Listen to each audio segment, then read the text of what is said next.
السلام علیکم۔ آج ہم لوگ ماسیل ناول کا ایپیسوڈ نمبر 13 سٹارٹ کریں گے، تو چلیں بغیر وقت ضائع کیے سٹارٹ کرتے ہیں۔ آرٹ انسان کے ساتھ کیا کرتا ہے؟ ایسا بہت کم ہوتا تھا جب ایما ماسیل کی کلاس کے دوران اسٹوڈیو آئی ہو۔ وہ اپنا زیادہ وقت اپنے آفس میں گزارتی تھی۔ وہ لیکچر اسٹوڈیو میں تبھی جاتی تھی جب اسے کوئی کام ہوتا تھا، پر آج وہ اپنی مرضی سے وہاں آئی تھی۔ سبھی اسٹوڈنٹس بڑے سے لیکچر اسٹوڈیو میں اپنی اپنی نشستوں پر براجمان تھے۔ اسٹوڈیو میں خاموشی چھائی تھی۔ آج ماسیل اسٹوڈنٹس کو ان کے چند سوالوں کے جواب دینے والا تھا۔ انہیں آرٹ سے متعلق کچھ الجھنیں تھیں، کچھ پریشانیاں تھیں جنہیں آج ماسیل سلجھانے والا تھا۔ وہ سیاہ پینٹ پر سفید ڈریس شرٹ پہنے ہوئے تھا۔ لیکچر کے لیے اسٹیج اونچا بنایا گیا تھا۔ ماسیل کے پیچھے پروجیکٹر آن تھا۔ ایما کو یہاں بیٹھ کر پہلی بار ماسیل کو دیکھتے محسوس ہوا تھا لڑکیاں اس پر کیوں فدا تھیں۔ اس میں کوئی شک نہیں تھا، وہ اپنی شخصیت میں ایک سحر رکھتا تھا۔ اس کے گھنے بال پیچھے کی جانب سیٹ تھے۔ اس نے بازو کے کف موڑ کر تھوڑا اوپر کر رکھے تھے۔ اس کی کلائیاں نمایاں تھیں اور بائیں کلائی پر بندی گھڑی اسپاٹ لائٹ کی روشنی میں چمک رہی تھی۔ اس سے کوئی بھی سوال پوچھا جاتا وہ فوراً جواب دینے کے لیے حاضر ہوتا تھا، اور اس وقت بھی پروجیکٹر آن ہونے کے بعد وہ اسٹیج کے درمیان میں آ کر کھڑا ہو گیا اور پھر بولنا شروع کیا۔ اس کے دونوں ہاتھ آگے کی جانب ایک دوسرے کو چھو رہے تھے، کچھ اس انداز میں کہ صرف دونوں ہاتھوں کی انگلیوں کی پوریں ایک دوسرے کو چھو رہی تھیں۔ جب ہم نے یہ کورس شروع کیا تب میں نے آرٹ کا تعارف کیا تھا، لیکن شاید وہ کافی نہیں تھا۔ آج ہم آرٹ پر تھوڑا تفصیل سے بات کرتے ہیں۔ صرف مجسمہ سازی ہی آرٹ نہیں ہے۔ کچھ لوگ آرٹ سے بہت محبت کرتے ہیں، جبکہ کچھ لوگوں کا خیال ہے کہ ہمیں آرٹ کی زیادہ پرواہ نہیں ہے، ہم اس میں زیادہ دلچسپی نہیں رکھتے۔ لیکن میں آپ کو بتاتا چلوں کہ دنیا میں کوئی ایسا انسان نہیں ہے جسے آرٹ ناپسند ہو۔ وہ سانس لینے کو رکا۔ ٹیکنالوجی کے اس دور میں واقعی لوگ آرام سے کہہ دیتے ہیں کہ ہمیں آرٹ میں کوئی دلچسپی نہیں۔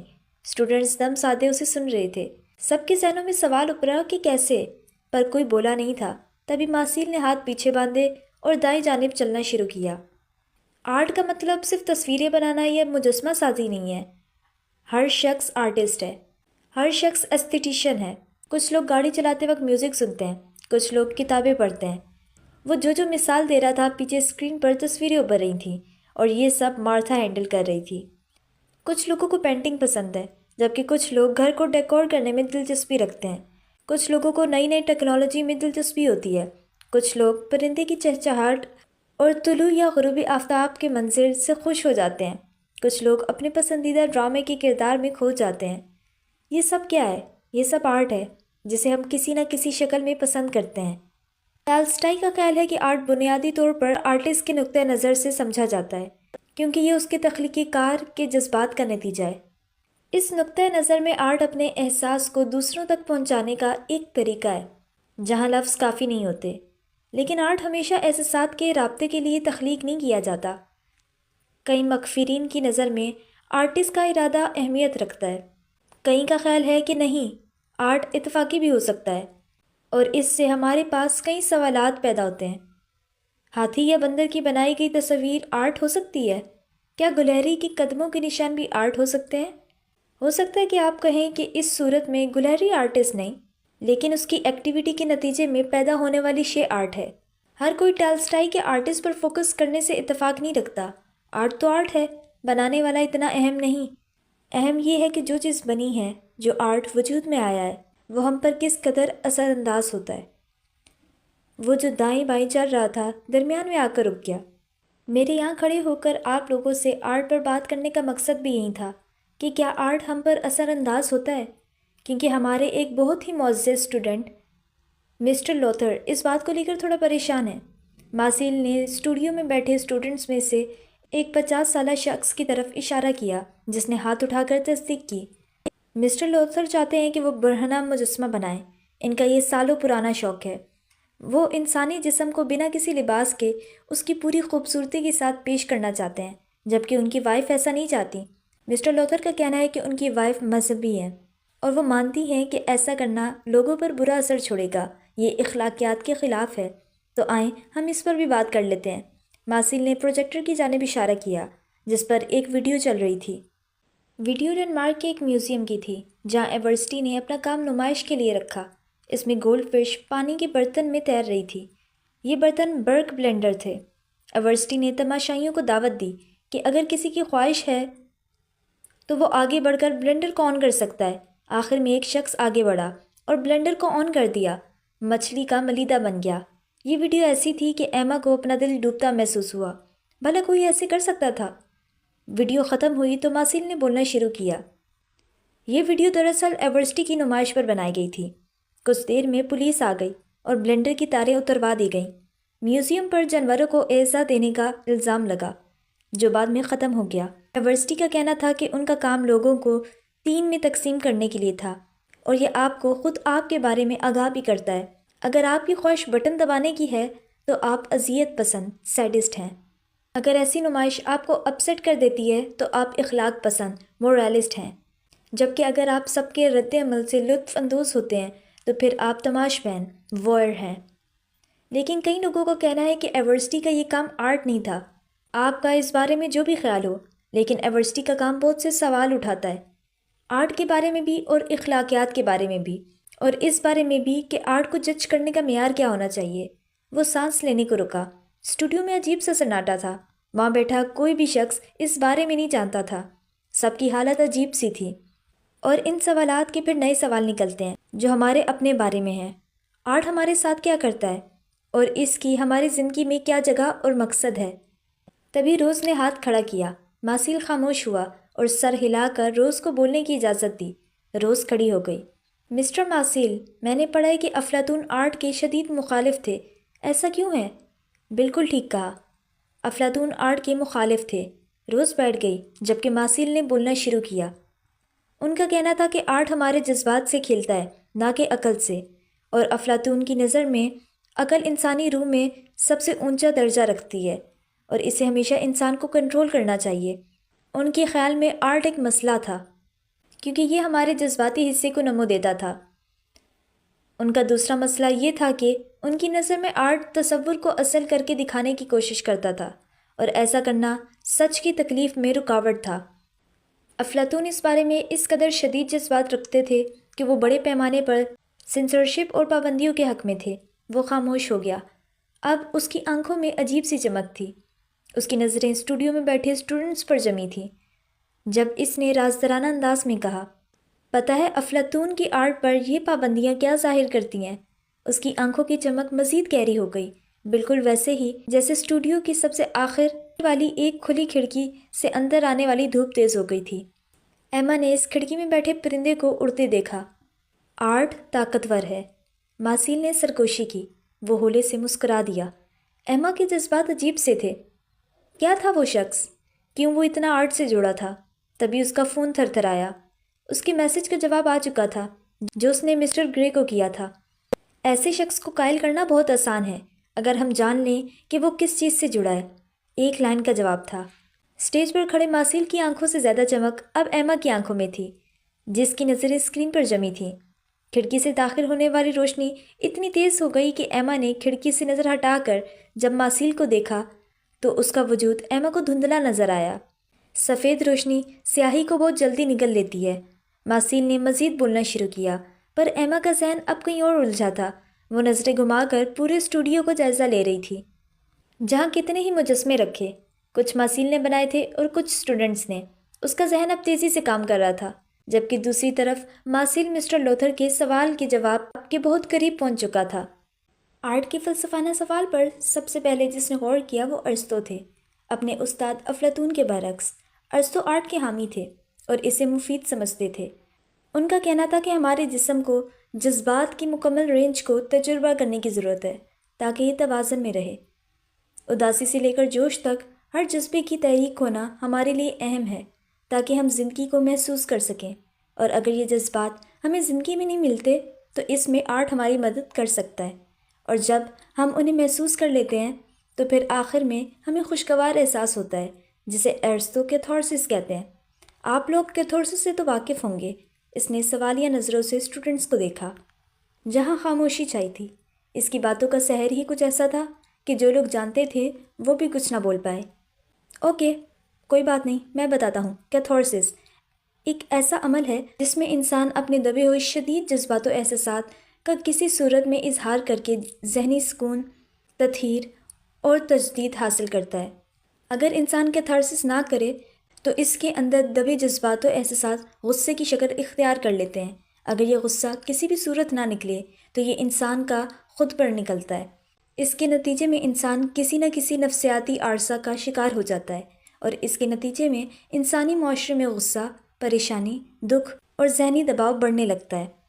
میں اپنے جذبات کو مجسمے بنا کر کنٹرول کرتا ہوں، اور یہ بہت اہم ہے۔ اب ہم واپس چلتے ہیں ایورسٹی کے تجربے کی طرف۔ اس آرٹ ورک نے آرٹ اور اخلاقیات کے تعلق کے بارے میں سوال اٹھائے، اور یہاں پر دو بڑے مکتبہ فکر ہیں۔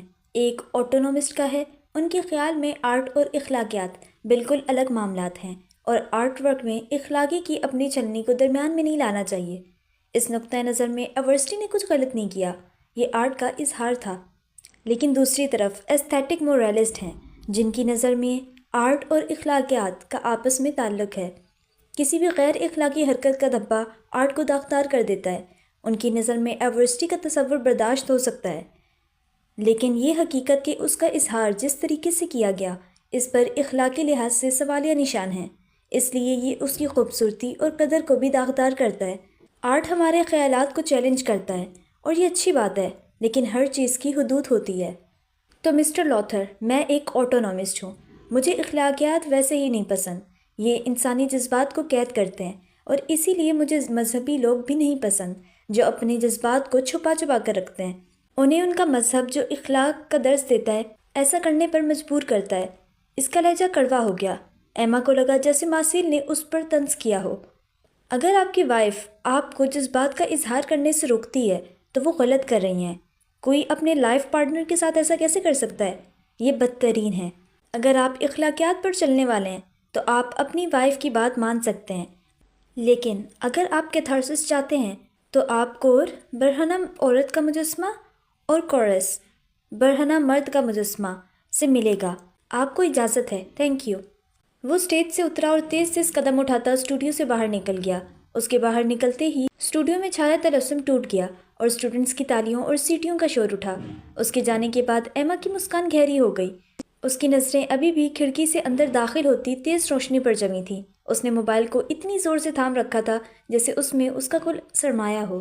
وہ اب تیار تھی، ہاں وہ تیار تھی ماسیل کے سوال کا جواب دینے کے لیے۔ وہ اسے اس کے آرٹ سے مات دینے والی تھی۔ تم میری اطاعت کرو۔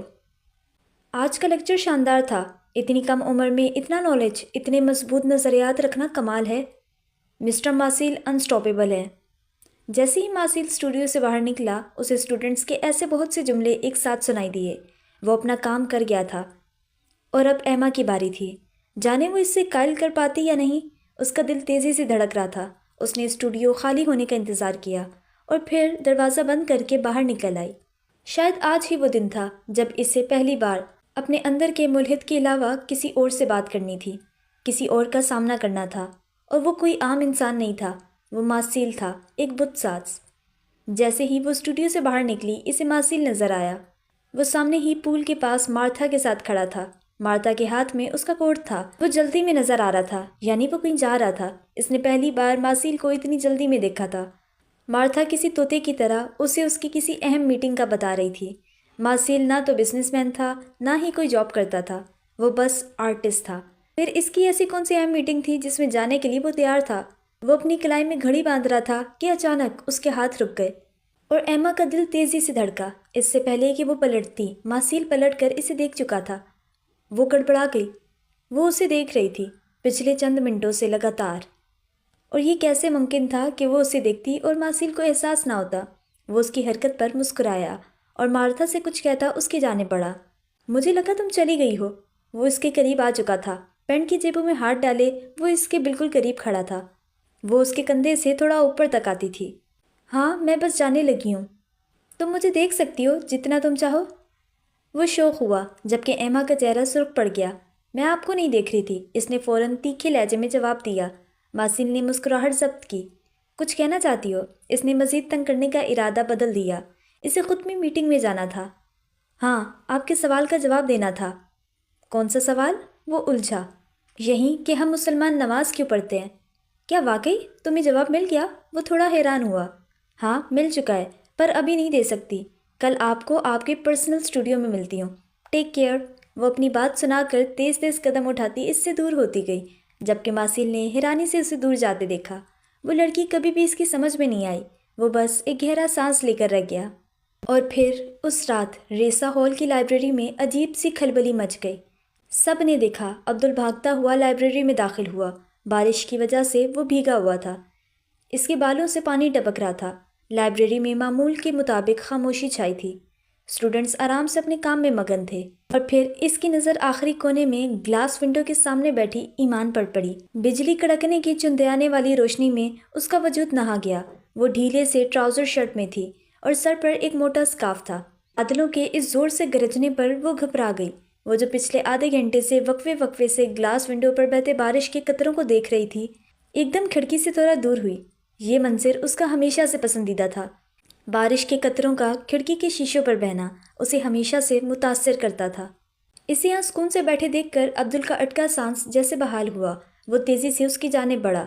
لائبریری میں بیٹھے باقی اسٹوڈنٹس نے حیرت سے عبدل کو دیکھا، وہ کبھی لائبریری نہیں آیا تھا۔ ہیلو، وہ اس کے قریب آیا اور سامنے والی کرسی پر بیٹھ گیا۔ ایمان نے حیرت سے اسے دیکھا۔ اس کی خاکی شرٹ جسم سے چپکی ہوئی تھی، اس کے بالوں سے جو پانی ٹپک رہا تھا وہ اسے عجیب بنا رہا تھا۔ وہ بس اسے دیکھ رہی تھی۔ تبھی عبدل نے زور سے اپنی گردن کو دائیں بائیں ہلایا تاکہ بال خشک ہو جائیں۔ پانی کے قطرے ایما کے چہرے تک گئے۔ اس نے برا سا منہ بنا کر عبدل کو دیکھا، لیکن وہ کچھ بولی نہیں۔ وہ بس سوالیہ نظروں سے اسے دیکھ رہی تھی۔ اوکے، تو میں پوچھنے آیا تھا، تو اس دن میرے پیچھے بھاگ رہی تھی، کوئی خاص وجہ تھی؟ وہ خود بھی نہیں جانتا تھا وہ کیا بول رہا تھا۔ ایمان الجھ سی گئی، جبکہ الجھا ہوا وہ خود بھی تھا۔ نہیں جانتا تھا، جان کے اس سے جھوٹ کیوں بولا تھا؟ یہاں کوئی پرینک نہیں ہوا تھا۔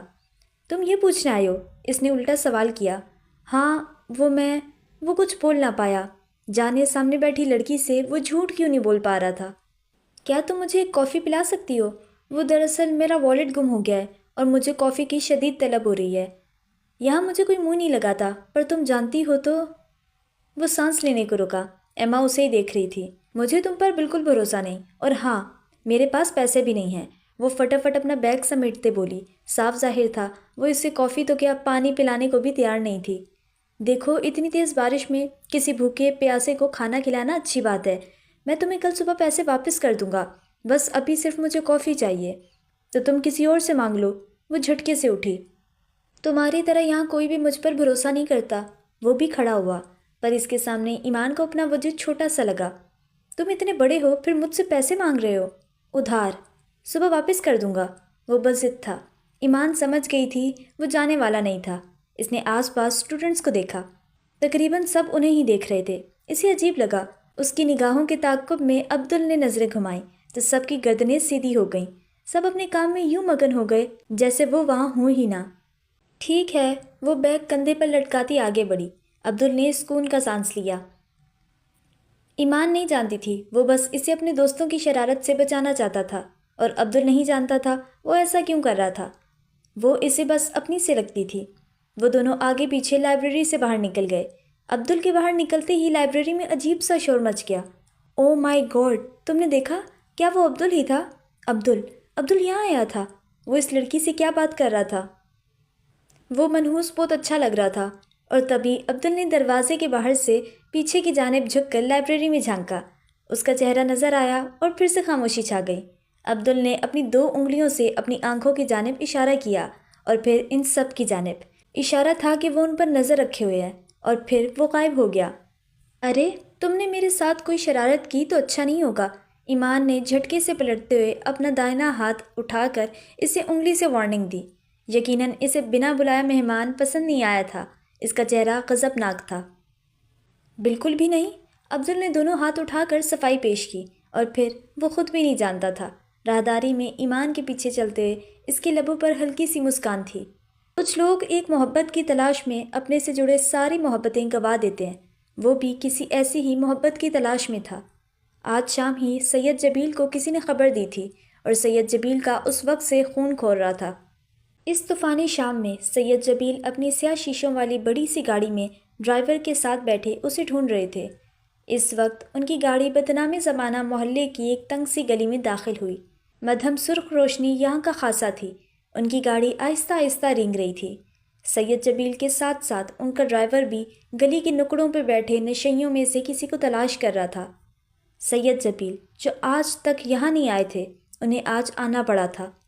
کسی پولیس والے نے انہیں خبر دی تھی کہ ان کا وارث یہاں نشے کرتا دیکھا گیا تھا۔ یہاں کی تنگ گلیوں میں کہیں پائل تو کہیں ڈھول کی تاپ سنائی دے رہی تھی، کہیں پر تیز میوزک تھا۔ سید جبیل کا دل دھک دھک کر رہا تھا۔ وہ نہیں جانتے تھے آخر انہیں ہی کیوں ایسی آزمائشوں میں ڈالا گیا تھا، آخر کیوں؟ سید جبیل نے اب گاڑی کے شیشے نیچے کر لیے تھے۔ جہاں جہاں سے ان کی گاڑی گزر رہی تھی، لوگ رخ موڑ کر دیکھ رہے تھے۔ سب کی آنکھوں میں ستائش تھی، جانے یہ گاڑی کس کوٹھے کے سامنے رکنے والی تھی اور آج کس کی محفل سجنے والی تھی۔ اور پھر کچھ دیر بعد وہ انہیں نظر آ گیا، پھٹے پرانے کپڑوں میں ملبوس، دو نشیوں کے ساتھ بیٹھا۔ وہ لڑکا اپنے قیمتی کپڑوں سے ہی پہچانا گیا تھا۔ ڈرائیور نے دیکھتے ہی گاڑی روک لی تھی۔ وہ ہاتھ میں سگریٹ پکڑے نشے کی حالت میں کش لگانے کی کوشش کر رہا تھا۔ وہ زمین پر ایسے بیٹھا تھا جیسے یہیں اس کا مسکن ہو۔ اس کے چہرے پر عجیب سی خوشی اور سکون تھا۔ وہ اب آنکھیں بند کیے ہولے ہولے جھومنے لگا تھا۔ اچانک پاس بیٹھے ایک نشئی نے اس کا ہاتھ تھاما اور اس کے کلائی پر بندھی قیمتی گھڑی دیکھنے لگا۔ اس نے آنکھیں کھولنے کی کوشش کی۔ تمہیں یہ چاہیے؟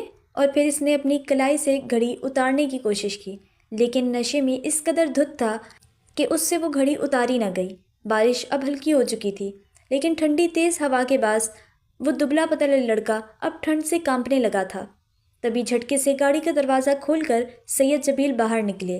اس کے ساتھ ہی ڈرائیور نے باہر نکلتے چھاتا سید جبیل پر کیا تاکہ وہ بارش سے بچ سکے۔ سید جبیل نے آگے بڑھتے ہوئے اس لڑکے کو گریبان سے پکڑ کر جھٹکے سے اٹھایا۔ ایک پل کے لیے تو وہ لڑکا سیدھا ہوا اور پھر سید جبیل کو دیکھتے ہی طنزیہ مسکان اس کے لبوں پر بکھر گئی۔ سید جبیل جن کی آنکھیں غم و غصے کے جذبات سے سرخ ہو چکی تھیں، انہوں نے ایک زوردار تھپڑ اس لڑکے کے دائیں گال پر رسید کیا۔ لڑکا لڑکھڑا گیا۔ اس نے سر جھٹک کر آنکھیں کھولنے اور خود کو ہوش میں لانے کی کوشش کی، لیکن وہ ناکام رہا۔ تھپڑ کھاتے ہی وہ زور سے ہنسنے لگا۔ اس سے پہلے کہ لڑکھڑا کر وہ نیچے گر جاتا، سید جبیل نے اسے تھاما اور اپنے کندھوں سے چادر اتار کر اس پر ڈالی۔ غصہ اپنی جگہ، لیکن وہ ان کا خون تھا اور وہ نہیں چاہتے تھے اسے خروچ بھی آئے۔ وہاں موجود کافی لوگوں نے یہ منظر دیکھا تھا۔ وہ لڑکا جو ہر روز یہاں بیٹھ کر نشہ کرتا تھا، آج اس کے بارے میں سب جان گئے تھے کہ وہ کسی اونچے خاندان سے تھا۔ سید جبیل نے پکڑ کر اسے گاڑی میں ڈالا اور کچھ دیر بعد گاڑی تیزی سے واپسی کے راستے پر مڑ گئی۔ ہلکی بارش پھر سے تیز ہو چکی تھی، جبکہ گاڑی کی پچھلی سیٹ پر وہ وجود بے سود پڑا تھا۔ وہ اس کے سامنے بیٹھا کافی کی سپ لے رہا تھا۔ رات کے اس پہر گلاس ڈور کے اس پار برستی بارش کی بوندیں خوبصورت لگ رہی تھیں۔ وہ بہت کنفیوز تھی، جبکہ عبدل کی نگاہیں اس پر جمی تھیں اور ایما ایسے بیٹھی تھی جیسے جیل میں قید ہو۔ وہ عبدل کی کافی ختم ہونے کا انتظار کر رہی تھی۔ عبدل نے اسے کہا تھا کہ جب تک کافی ختم نہیں ہوگی وہ وہاں سے نہیں جائے گی، اور مجبوراً ایمان کو بیٹھنا پڑا تھا۔ وہ جان گئی تھی عبدل کی شہرت کچھ خاص اچھی نہیں تھی اور اسی لیے وہ کوئی بھی پنگا نہیں چاہتی تھی۔ ایک بات تو بتاؤ۔ اسے بیزار بیٹھا دیکھ کر وہ سیدھا ہوا۔ نگاہیں ابھی بھی اس پر جمی تھیں۔ وہ جان بوجھ کر لیٹ کر رہا تھا تاکہ ایمان کے ساتھ اگر کوئی پرینک ہونا بھی ہو تو نہ ہو۔ اس کے سیدھا ہونے پر ایمان نے اسے دیکھا۔ کیا تم اپنا خدا ساتھ لائی ہو؟ وہ چونکی۔ یہ کیسا عجیب سوال تھا؟ کیا مطلب؟ ایمان کی بھنویں سکڑیں۔ میرا مطلب ہے تم مسلمان ہو تو کیا تم اپنا خدا یہاں ساتھ لائی یا اپنے ملک چھوڑ آئی ہو؟ کتنا عجیب سا سوال تھا۔ خدا کو تھوڑی لایا جاتا ہے، وہ مجھے یہاں لایا ہے۔ لہجہ تیکھا ہوا۔ بہت سارے لڑکے لڑکیاں جن کا خدا انہیں 7 سمندر پار لاتا ہے، وہ یہاں آ کر اپنے خدا کو بھول جاتے ہیں، جیسے وہ اپنے خدا کو 7 سمندر پیچھے ہی چھوڑ آئے ہوں۔ تو میں تم سے پوچھ رہا ہوں، تمہارا کیا ارادہ ہے؟ آنکھوں میں تیز چمک لیے وہ اسے جانچنے والی نگاہوں سے دیکھ رہا تھا۔ ہرگز نہیں، میں اپنے خدا کو کہیں چھوڑ کر نہیں آئی۔ وہ جیسے برا مان گئی۔ چہرے کے نقوش میں ناراضی واضح تھی۔ اور اگر یہاں آنے کے بعد چھوڑ دیا تو؟ ابرو اچکائے پوچھا گیا۔ ایمان نے حیرت سے اسے دیکھا۔ وہ بہت سنجیدہ تھا، یوں جیسے دنیا میں اس وقت عبدل کے پاس اس کے علاوہ اور کوئی موضوع نہ ہو۔ ایمان اور اس کا خدا۔ میں ویسی نہیں ہوں، لفظوں پر زور دیا گیا۔ کیا گارنٹی ہے کہ تم ہمیشہ ہی ایسی رہو گی جیسی اب ہو؟ آخر وہ کیوں پوچھ رہا تھا؟ میں جا رہی ہوں۔ وہ سچ ہوئی، اسے جانا ہی بہتر لگا۔ آرزے کے بارے میں کیا خیال ہے؟ تیر نشانے پر لگا تھا۔ ایمان اٹھتے اٹھتے واپس بیٹھ گئی۔ وہ اسے پل پل حیرت میں ڈال رہا تھا۔ وہ آرزی کو کیسے جانتا تھا؟ یہ بات ایمان کو پریشان کر کے رکھتی تھی۔ وہ اسے دیکھ رہی تھی، اس کی بھیگی شرٹ اور بالوں کو۔ وہ جتنا بد دماغ لگتا تھا، کیا وہ واقعی اتنا ہی بد دماغ تھا؟ کیا مطلب آرزی؟ دل کی دھڑکن کیسے تیز ہوتی ہے، یہ کوئی اس وقت ایمان سے پوچھتا۔ تم آرزی کو کیسے جانتی ہو؟ الٹا سوال آیا۔ کیا تم آرزی سے ملے ہو؟ آنکھوں میں بے چینی سی ابھری۔ اس کی بات پر عبدل کا کہکا ابھرا۔ وہ پیچھے ہو کر کرسی سے ٹیک لگا کر بیٹھ گیا۔ بارش اب ہلکی ہو گئی تھی۔ ایمان کے لیے اس وقت عبدل سے بڑا ماما کوئی نہیں تھا، جبکہ رسال ہال کے سبھی اسٹوڈنٹس اس بات پر حیران تھے کہ عبدل اتنے سکون سے بیٹھا تھا، وہ بھی ایک لڑکی کے ساتھ۔ کتنی ہی دیر وہ ہنستا رہا۔ اس کی آنکھوں میں امٹ آنے والی نمی کو ایما نے واضح طور پر دیکھا تھا۔ وہ اسے ہنستے ہوئے دیکھتی رہی۔ اس کی ہنسی اس کی آنکھوں کا ساتھ نہیں دے رہی تھی۔ پھر وہ ایک دم اٹھ کھڑا ہوا۔ اگر تم اپنا خدا ساتھ لائی ہو تو اسے یہاں آ کر ہرگز نہ چھوڑنا۔ اس نے جھکتے ہوئے ہولے سے ایمان کے سر کو اپنے ہاتھ سے چھوا۔ اس کا انداز سنجیدہ تھا، اتنا سنجیدہ کہ ایمان کو اپنی ریڑھ کی ہڈی میں سنسناہٹ سی محسوس ہوئی۔ دل کی دھڑکن مزید تیز ہوئی۔ پھر وہ واپس پلٹا اور قدم بڑھاتا دور ہوتا گیا۔ وہ اب سیٹی بجا رہا تھا۔ باہر ٹھنڈ تھی۔ اس کی شرٹ جو جسم سے چپکی تھی وہ اب تک خشک نہیں ہوئی تھی۔ کاؤنٹر کے قریب اسے ایک اسٹوڈنٹ ہوڈی پہنے نظر آیا۔ عبدل نے آگے بڑھ کر ایک زوردار تھپڑ لڑکے کی گردن پر مارا جو ابھی فرسٹ ایئر کا اسٹوڈنٹ تھا۔ یہ نیل تھا، جس کا تعلق انڈیا سے تھا۔ نیل اس اچانک آفتاب پر گھبرا گیا۔ اپنے پیچھے کھڑے عبدل کو دیکھ کر اس کا سانس اٹکا۔ عبدل نے سیٹی بجاتے ہوئے آنکھوں سے ہوڈی اتارنے کا اشارہ کیا۔ نیل قد میں عبدل جتنا ہی لمبا تھا۔ اس نے ہاتھ اپنی گردن پر رکھا ہوا تھا جہاں زوردار تھپڑ پڑا تھا۔ نیل نے جیسے ہی ہوڈی اتاری، عبدل اسے لے کر پہنتے ہوئے وہاں سے غائب ہو گیا۔ اس نے پیچھے مڑ کر ایمان یا نیل کو دیکھنا جیسے گوارا نہیں کیا، جبکہ ایمان حیرت زدہ سی وہیں بیٹھی رہ گئی۔ وہ سمجھ نہیں پا رہی تھی عبدل کون تھا اور اس کا اصلی روپ کون سا تھا۔ سب نے دیکھ لیا تھا لائبریری میں، لائبریری سے یہاں کیفے تک آتے اور اب کیفے میں، کہ عبدل ایمان کے ساتھ تھا۔ یہ واضح اشارہ تھا کہ ایمان سے دور رہا جائے۔